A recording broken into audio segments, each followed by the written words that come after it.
So yan mga kapit, baby lobster. Malalaki na pala ito. Welcome to Romis Update Channel.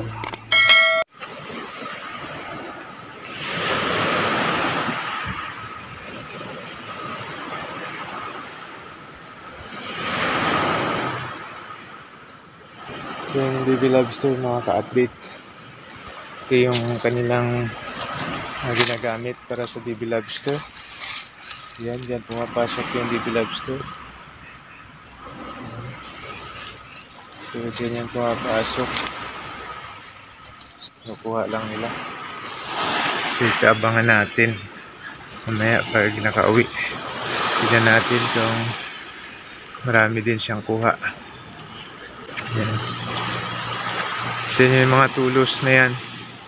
Diyan nakatali yung kanilang baby lobster, yung ganong simento na ano, may butas-butas. So hanggang doon yan.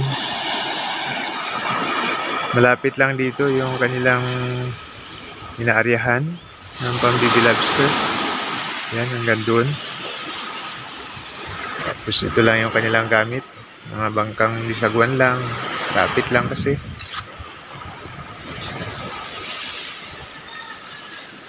So titignan natin mamaya mga ka-update kung marami rin kuha. Yung si Char, nasa 27 daw yung kanyang kuha. Medyo mababa pa yung presyo ngayon. Parang 25 yung presyo. So kung 27, sabihin na natin yung puti doon ay 20. So nasa 500 na rin. So ito rin yung dalawa na to ng baby lobster din yan mga ka-update. Nakatabi na sila. So medyo humina na yung panguha ng ano, yellowfin. Tapos malakas naman din pag mangugita ng octopus. Kasi maaga pa yung hangin. So mahirap mangugita. Kaya andyan naman sila sa baby lobster. So yan yung livelihood dito ng mga tao. Kawil, pugita. Tapos ngayon yung baby lobster na naman. Season din po kasi yung baby lobster. Marami? Marami? May ano ka din? Ilan? 7? Sa'yo, Bet?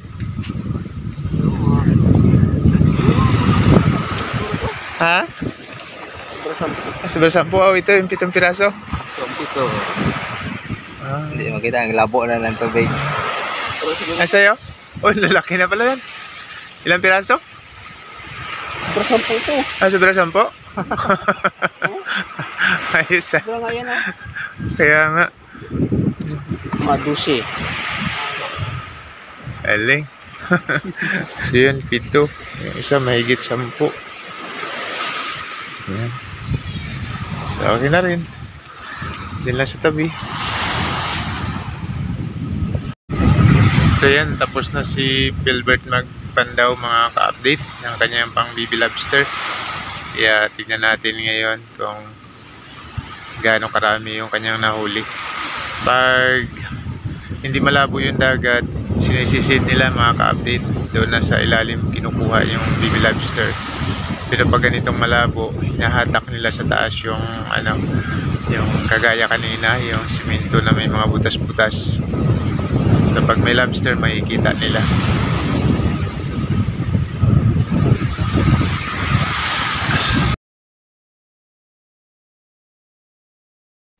Tignan natin, marami siyang huli. Ito Robert? Duro? 12 bilogan? 12? Ayun. Ayan mga ka-update. May mga puti. Iba kasi yung presyo ng puti sa itim. So 12 piraso daw. Okay na. Kaya so malapit lang. Ay, Dan, iba para? Apat ka bilog ng silod. Ay, ito, meron pa rin, 4. Apat ka bilog. 2C plus 4. 6. Kaya, mayaman talaga yung karagatan, mga ka-update, no? Oh, pero yan, pag maganda, malinaw, mga isda sila, kahuli ng malaking isda. Tapos mahugita, makakuha ng hugita. So ngayon naman, baby lobster. So marami pa. Kaya dapat talaga na pangalagaan at proteksyonan yung karagatan. Huwag sasalaulain, huwag aabusuhin yung mga kakalatan ng dumi. Okay? So maraming salamat po sa panood at suporta mga ka-update. Kung gusto niyo po yung video ito, paki-like, pa-subscribe na rin po sa aming maliit na channel at paki-share na rin po. Okay, maraming salamat po. Glory to our Lord Jesus Christ and thank you. God bless us all.